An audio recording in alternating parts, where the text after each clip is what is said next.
Hiya. I get asked for relationship advice by men and women. When a woman asks me what's going on in my relationship, I usually tie it back to whatever her relationship was with her father. And 9 times out of 10, they'll take that on board and go, well, how's my relationship with my dad affected the men that I choose, the longevity of my relationships, and how my relationship unfolds. The men, on the other hand, really struggle to reconcile that their mother is at the core of a lot of their relationship issues and woes.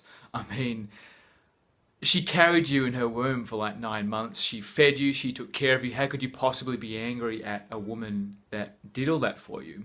And I feel like that's where a lot of men go and intellectualize whatever negative feelings they have towards their mother. Like, oh, she took care of me.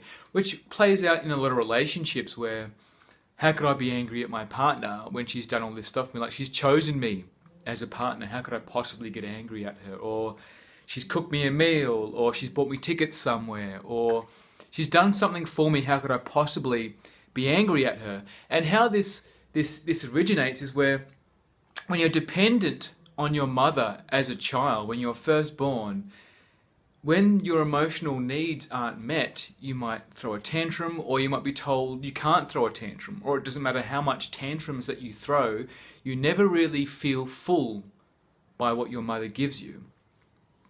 And this can be tied back to her emotional wounding and how her father treated her and blah, blah, blah, blah, blah, all back through epigenetics and the history of the family. But for you as a child and for you as a man now, that inner child didn't get the nurturing that he needed. And that's okay. Because now you're an adult and you have the power and responsibility to look at that stuff if you want to.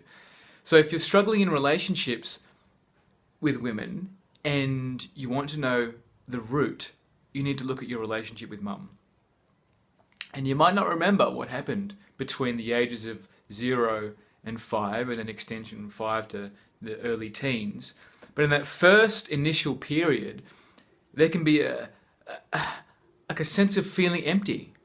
And if you don't get filled up by your mother's love, then throughout your entire life, you're looking for something outside of you to fill you up. And if you don't nurture that inner life, you're subject to depression, you're subject to a whole bunch of other illnesses and addictions that modern psychology will try and CBT you through, or EFT you through, or some other form of modality to try and get you to change these habits. But the root cause, the psychodynamic of the underlying unconscious behavior, is your relationship with your mum. So this Mother's Day, 12th of May, we have an event coming up. And I feel like if you want to be there, that would be awesome, because you will start to look at some of this stuff that's going on inside you, why some of these patterns play out, and why you're so afraid to look at some of this stuff that's going on inside you. And I think it would be really beneficial for you and your partner, or your partner to be able to prepare yourself that a lot of your problems are your responsibility. And there are tools available for you to be able to look at this in a non-critical, non-judgmental way. Because I feel like as men, we deserve to have loving partners. For men, we deserve to have a core purpose that fills us up. So we don't need to look outside ourselves, whether it's money, cars, house, job, whatever it is that we do to fill ourselves up. That we don't need all of that stuff. It's nice and it's cherry on top. But really, an inner life is where a lot of our fulfillment will come from going forward. So I invite you all, men, who want to come to this event on Sunday. We still have some tickets remaining, and I would love to see you all there. Cheers.